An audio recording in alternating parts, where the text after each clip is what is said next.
आज के वीडियो में हम लोग समझेंगे एस्टिमेटेड कॉन्ट्रैक्ट अकाउंट क्या होता है। जी हाँ, देखिए कई बार ऐसा होता है कि कॉन्ट्रैक्ट अकाउंट में contract at the verge of completion होता है। फॉर एग्जांपल समझ लीजिए 15 महीने का कॉन्ट्रैक्ट था, 12 महीने हो चुके हैं, साल कंप्लीट हो चुका है, लेकिन थोड़ा सा ही काम बाकी है, 3 महीने में काम कंप्लीट हो जाएगा। तो हम लोग कोशिश करते हैं कि एक एस्टिमेट बनाएं जिसके बेसिस पे हम लोग प्रोजेक्ट कर सकते हैं कि आने वाले 3 महीने में कितना खर्चा होगा और उसके बाद जब कॉन्ट्रैक्ट कंप्लीट हो जाएगा तो हम लोग को कितना प्रॉफिट होगा। तो इस केस में जब हम लोग प्रिडिक्ट कर सकते हैं कि इतने टाइम में कॉन्ट्रैक्ट कंप्लीट हो जाएगा तो हम लोग एस्टिमेटेड कॉन्ट्रैक्ट अकाउंट बनाते हैं कॉन्ट्रैक्ट अकाउंट के साथ साथ। मतलब कॉन्ट्रैक्ट अकाउंट जैसे बनाते हैं वो तो बनेगा ही बनेगा, साथ में एस्टिमेटेड कॉन्ट्रैक्ट बनेगा, लेकिन इसमें फॉर्मूला थोड़ी सी बदल जाएगी। इसमें 2/3 या 1/3 वाली फॉर्मूला लगती नहीं है। तो चलिए आज का सम स्टार्ट करते हैं जो एस्टिमेटेड कॉन्ट्रैक्ट अकाउंट के ऊपर है, ताकि आपको समझ में आए कि एस्टिमेटेड कॉन्ट्रैक्ट अकाउंट कैसे बनाया जाता है। सबसे पहले क्वेश्चन रीड कर लेते हैं, क्या लिखा है पढ़िए। Shilpa obtained a contract to build a building for price being 20 lakhs। देखिए 20 लाख रुपए का कॉन्ट्रैक्ट प्राइस था। Work was started on 1 April. कब काम शुरू हुआ? 1 अप्रैल 2013 को। ये सारे खर्चे दिए हुए हैं। प्लांट ऑफ कोर्स एसेट है जो हम लोग डेबिट साइड पे लिख देंगे, और साल कंप्लीट होने पे जो प्लांट बच जाएगा उसको क्रेडिट साइड पे वर्क इन प्रोग्रेस के हेड में लिख देंगे। Some material was unsuitable for the site and was sold for 72,500। अब कुछ मटेरियल था जिसका कॉस्ट था 60,000, उसको हमने बेच दिया क्योंकि वो अनसूटेबल था। इस बार प्रॉफिट में बेचा है, कोई फर्क नहीं पड़ता, तो 72,500 में बेच दिया है तो पैसा आया और प्रॉफिट हुआ। जनरली प्रॉफिट होता है तो पीएनएल में क्रेडिट साइड पे लिखते हैं, पीएनएल में क्रेडिट साइड पे, तो कॉन्ट्रैक्ट अकाउंट में कहाँ पे आ जाएगा? डेबिट साइड पे आ जाएगा। अ portion of plant was scrap and dispose for 11,500। एक प्लांट थोड़ा सा डिस्पोज कर दिया था, कितने हजार रुपए में? 11,500 रुपए में, तो इसका मतलब थोड़ा प्लांट कम भी हो जाएगा। The value of material on site दिया हुआ है, दैट इज हमको पता है क्रेडिट साइड पे जब हम लोग बाय WIP हेडिंग लिखते हैं उसके अंदर 4 चीजें आती है। पहला वर्क सर्टिफाइड, दूसरा वर्क अनसर्टिफाइड, तीसरा प्लांट एट साइट और चौथा material at site. Material at site दिया हुआ है कितना? 17,000, और प्लांट एट साइट भी दे दिया है 31,000। कैश रिसीव दिया हुआ है 7 लाख जो 80% ऑफ वर्क सर्टिफाइड है। ये 7 लाख से हम लोग वर्क सर्टिफाइड निकाल पाएंगे। आगे वर्क अनसर्टिफाइड दिया हुआ 1,09,500। This was certified letter. Certified letter का कोई काम नहीं है, तो वर्क अनसर्टिफाइड दिया हुआ है 1,09,500। अभी अनसर्टिफाइड कितना है? वही काम का है, ये दिया हुआ है। आगे हर एस्टिमेट, देखिए लिखा हुआ है हर एस्टिमेट, इसका मतलब ये बता रहा है एस्टिमेटेड कॉन्ट्रैक्ट वाला सम है, तो ये लिखा है her estimate reveals that contract would be completed after 9 months। उनको लग रहा है कि आने वाले 9 महीने में हम लोग कॉन्ट्रैक्ट को कंप्लीट कर सकते हैं। Till then the wages likely to incurred 3,57,500। तब तक का खर्चा लगेगा वेजेस का 3,57,500। ये सब एक्सपेक्टेड अमाउंट है कि एस्टिमेटेड अमाउंट है कि इतना और वेजेस लग जाएगा। आगे कॉस्ट ऑफ मटेरियल, ये सब एक्स्ट्रा खर्चे दिए हुए हैं, ये हम लोग एस्टिमेटेड कॉन्ट्रैक्ट अकाउंट में बना देंगे। तो ये बात की बात है, लेकिन सबसे पहले हम लोग इस इंफॉर्मेशन के बेसिस पे कॉन्ट्रैक्ट अकाउंट बनाते हैं, जैसे हर सम में बनाते हैं। इसके बाद मैं आपको समझाऊंगा एस्टिमेटेड कॉन्ट्रैक्ट कैसे बनाते हैं। तो कॉन्ट्रैक्ट का फॉर्मेट आपको पता ही है। कॉन्ट्रैक्ट अकाउंट बनाओ, particulars rupees, particulars rupees, debit credit. तो ये फॉर्मेट बन गया contract account. Particulars rupees, particulars rupees, ये डेबिट साइड और ये क्रेडिट साइड। क्लियर? सबसे पहले ये सारे के सारे खर्चे लिख दूंगा, इंक्लूडिंग प्लांट जो एसेट है डेबिट साइड पे लिख दूंगा। 1, 2, 3, 4 और 5 चीज ये लिख दूंगा मैं। तो लिख दी 1, 2, 3, 4 और 5 चीजें लिख दी है मैंने। कहाँ पे? डेबिट साइड पे कॉपी कर दिया, इजी। आगे बोला हुआ है some material was unsuitable at the site and was sold for 72,500। कुछ मटेरियल को हमने बेच दिया, कितने में? 72,500 में। कॉस्ट था 60,000 का। 60,000 की चीज हमने कितने में बेची है? 72,500 में, तो पैसा आया 72,500, तो लिख दिया बाय बैंक 72,500। और 60,000 की चीज 72,500 में बेची है तो फायदा हुआ है। फायदा जनरली पीएनएल अकाउंट में क्रेडिट पे लिखते हैं, इसलिए यहां पे डेबिट पे लिख दिया टू पीएनएल ब्रैकेट में प्रॉफिट 12,500। इजी। आगे अ portion of plant was scraped and disposed for 11,500। 11,500 में हमने प्लांट को बेच दिया है। फायदा हुआ नुकसान हुआ हमको पता नहीं है, अभी सिर्फ इतना पता है कि पैसा आया 11,500, तो लिख दिया बाय बैंक प्लांट स्क्रैप 11,500। क्योंकि बताया नहीं है कितने का प्लांट कितने में बेचा है, सिर्फ इतना बचा है स्क्रैप कर दिया 11,500 में। उसकी कॉस्ट कितनी थी बताई नहीं है, इसलिए हम लोग प्रॉफिट या लॉस नहीं निकाल सकते। आगे the value of material on site दिया हुआ है 17,000 और प्लांट एट साइट दिया है 31,000। ये हमको पता है क्रेडिट साइड पे बाय WIP के हेड के अंदर 4 चीजें आती है, work certified, work uncertified, plant at site और मटेरियल एट साइट, जिसमें से प्लांट एट साइट और मटेरियल साइट दे दिया है। मटेरियल एट साइट है 17,000 और प्लांट एट साइट है 31,000। तो लिख दिया बाय WIP अकाउंट, इसके अंदर चार चीज, 1 2 3 4, उसमें से दो चीज कॉपी कर दी, मटेरियल एट साइट 17,000 और प्लांट एट साइट 31,000। इजी। आगे कैश रिसीव दिया हुआ है 7 लाख, जो 80% है वर्क सर्टिफाइड का, जिससे हम लोग को क्या मिल जाएगा, वर्क सर्टिफाइड मिल जाएगा। तो निकाल लेते हैं। हमको पता ही है एक होता है वर्क सर्टिफाइड, एक होता है कैश रिसीव्ड। समझ लीजिए वर्क सर्टिफाइड 100 है तो कैश रिसीव्ड 80 है और ये 7 लाख दिया हुआ है। तो क्रॉस मल्टीप्लाई करूंगा इंटू 100 डिवाइड बाई 80, तो कर लीजिए 7 लाख इंटू 100 डिवाइड बाई 80, तो आ जाएगा 8,75,000 रुपीज़। ये आ गया हमारा वर्क सर्टिफाइड। तो देखिए लिख दिया मैंने वर्क सर्टिफाइड 8,75,000 रुपीज़। आगे the work uncertified was 1,09,500। Work uncertified की वैल्यू दी हुई है 1,09,500 which was certified letter. Certified letter का कोई काम नहीं है। अनसर्टिफाइड कितना है, 1,09,500। तो मैं लिख दिया work uncertified 1,09,500। Easy. Contract account के लिए जो चाहिए होता है वो सब कुछ मेरे को मिल चुका है, बाकी सब एस्टिमेटेड कॉन्ट्रैक्ट के लिए है। तो मैं क्या करूंगा, कॉन्ट्रैक्ट अकाउंट को बंद कर दूंगा। इन सबको प्लस किया तो आ गया 10,32,500। ये दोनों ऑलरेडी आ चुके हैं तो टोटल आया 11,16,500। यहाँ पे भी लिखा, यहाँ पे भी लिखा। इन सबको माइनस कर दिया तो मेरे पास प्रॉफिट आ गया 2,34,000 का। इसको हम लोग बोलेंगे एस्टिमेटेड प्रॉफिट। इजी।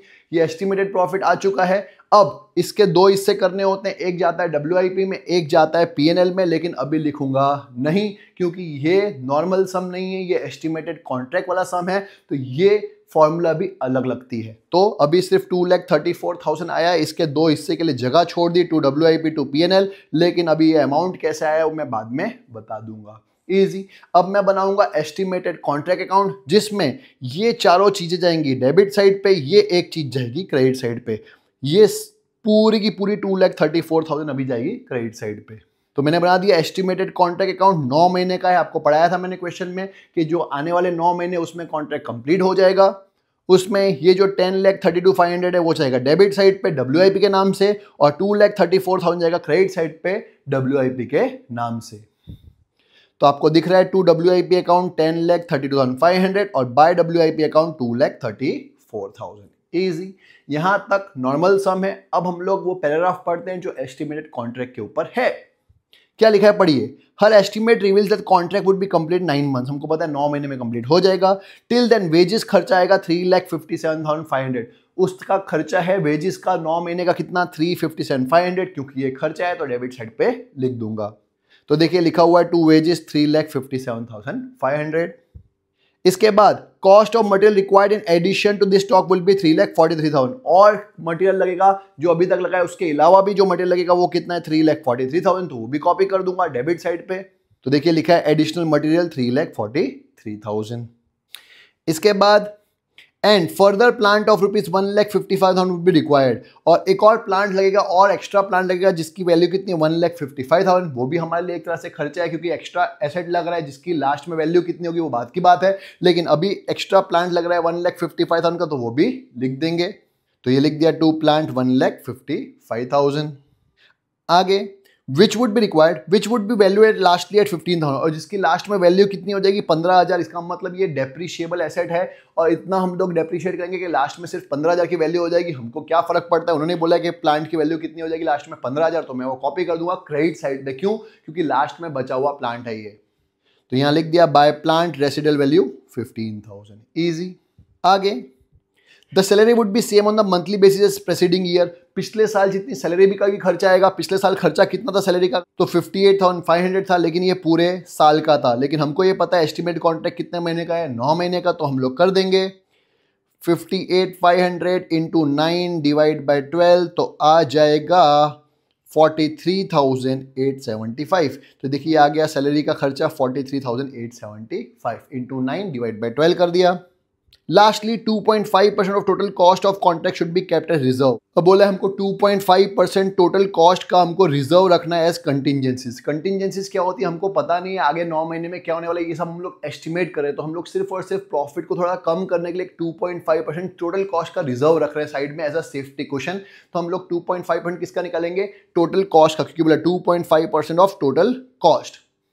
तो टोटल कॉस्ट आप निकाल सकते हैं कैसे, 1 2 3 4 5 चीज को प्लस करके 1 2 चीज को माइनस करके। कॉन्ट्रैक्ट प्राइस मत लिखिएगा, ये तो हमारा कॉन्ट्रैक्ट प्राइस मतलब काम खत्म हो जाता है तो मैंने रिकॉर्ड करता हूँ वो है। तो अभी क्या करेंगे, 1 2 3 4 5 चीज को प्लस करेंगे, 1 और 2 चीज को माइनस करेंगे, तो आ जाएगा आपका अमाउंट 16,82,875 इंटू 2.5 डिवाइड बाय 97.5 कर दूंगा मैं। डिवाइड बाय 97.5 क्यों? क्योंकि टोटल कॉस्ट का मतलब ये भी एक कंटिंजेंट रिजर्व भी एक कॉस्ट ही है। तो इसका मतलब अगर समझ लीजिए टोटल कॉस्ट 100 है, इसमें से 2.5% तो क्या है, कंटिंजेंट रिजर्व है, तो बचा कितना 97.5। तो ये जो खर्चा आया है ये 97.5 है। इसका मतलब 97.5 इतना 16,82,875 तो 2.5 कितना, समझे? तो मैंने क्रॉस मल्टीप्लाई किया, that is 16,82,875 into 2.5 divide by 97.5, तो आ जाएगा 43151। ये आ जाएगा आपका कंटिंजेंट रिजर्व, जिसको मैं लिख दूंगा उठा के यहाँ पे, ये आगे कंटिंजेंट रिजर्व 43151। इजी। अब हमारा सम कंप्लीट हो चुका है, तो मैं क्या लिखूंगा, बंद करूंगा। बंद करने के लिए मैं एस्टिमेटेड कॉन्ट्रैक्ट के अंदर लिख दूंगा बाय कॉन्ट्रैक्ट प्राइस जो है 20 लाख, क्योंकि काम खत्म हो चुका है। जब काम खत्म हो जाता है तो हम लोग कॉन्ट्रैक्ट प्राइस को रिकॉर्ड करते हैं, जो है यहाँ पे 20 लाख। तो कॉन्ट्रैक्ट प्राइस तभी रिकॉर्ड होता है जब काम कंप्लीट हो जाता है। ये 9 महीने के बाद काम कंप्लीट होने वाला है, तो मैंने यहाँ पे कॉन्ट्रैक्ट प्राइस लिख दिया 20 लाख। अब इन तीनों को प्लस किया तो ये आ गया, इसमें से इन सब को माइनस कर दिया तो हमारा एस्टिमेटेड प्रॉफिट आ गया 2,73,974।